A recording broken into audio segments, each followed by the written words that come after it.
Blink, the power of thinking without thinking. The Warren Harding error, why we fall for tall, dark, and handsome men. Warren Harding was not a distinguished politician. In fact, he was vague on policy and absent during major debates. Yet, he was elected president in 1920. Why? According to Mark Sullivan, Harding's physical appearance was striking and agreeable. Harding's appearance was so convincing that a supporter once exclaimed, "The son of a bitch looks like a senator." Francis Russell even compared him to Julius Caesar. Doherty, envisioning Harding as a great president, was confident during the Republican convention. With the deadlock of leading candidates, Doherty predicted they'd turn to Harding for his common sense and presidential demeanor. In the smoke-filled back rooms, the party bosses agreed on Harding's presidential appearance, leading to his nomination. Harding, elected in the fall, served 2 years before an unexpected stroke.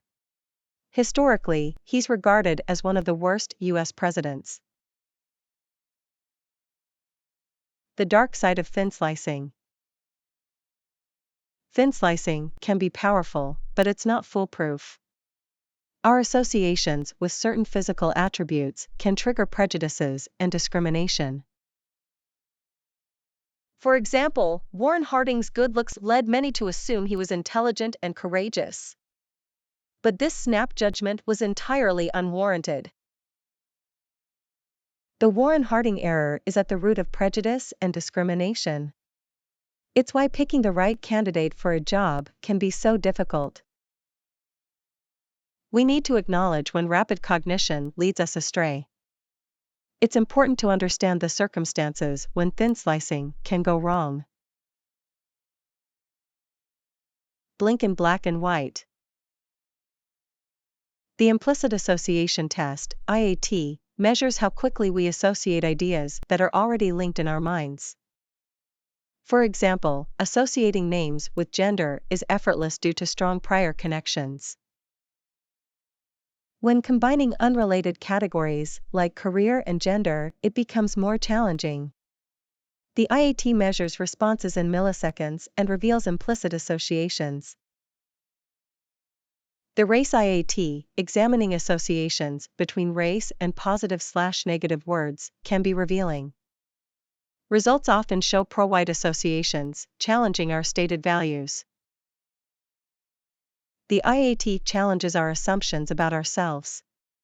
It reveals a dichotomy between conscious beliefs and unconscious biases.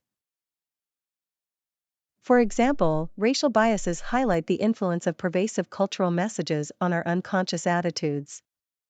These biases can impact real-world scenarios, from corporate disparities to interpersonal interactions.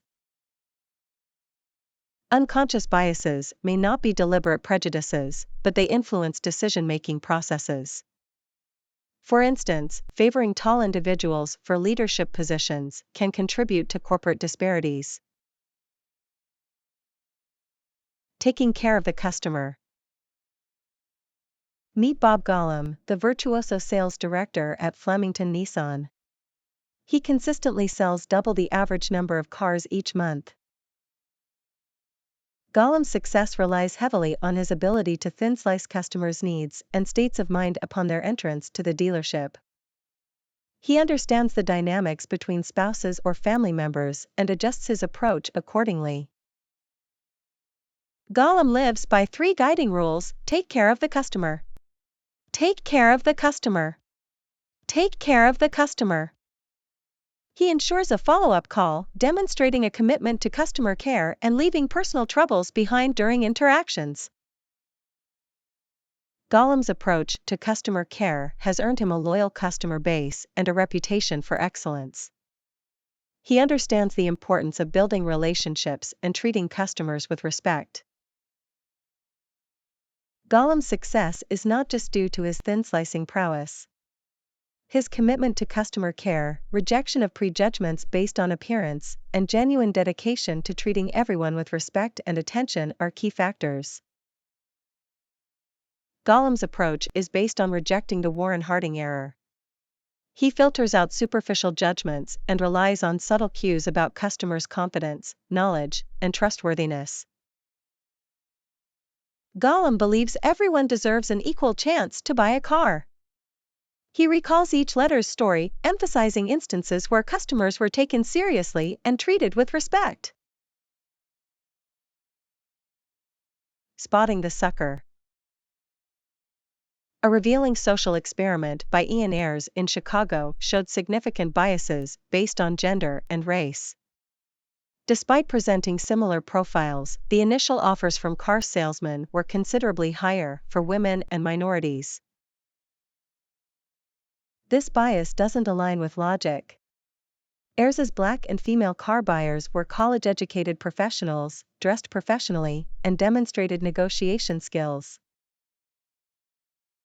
Bob Gollum, aware of the dangers of snap judgments, treats every customer the same, regardless of race or gender. His approach has garnered customer trust and referrals. Think about Dr. King. Our first impressions are generated by our experiences and environment. We can change our first impressions by changing the experiences that comprise them.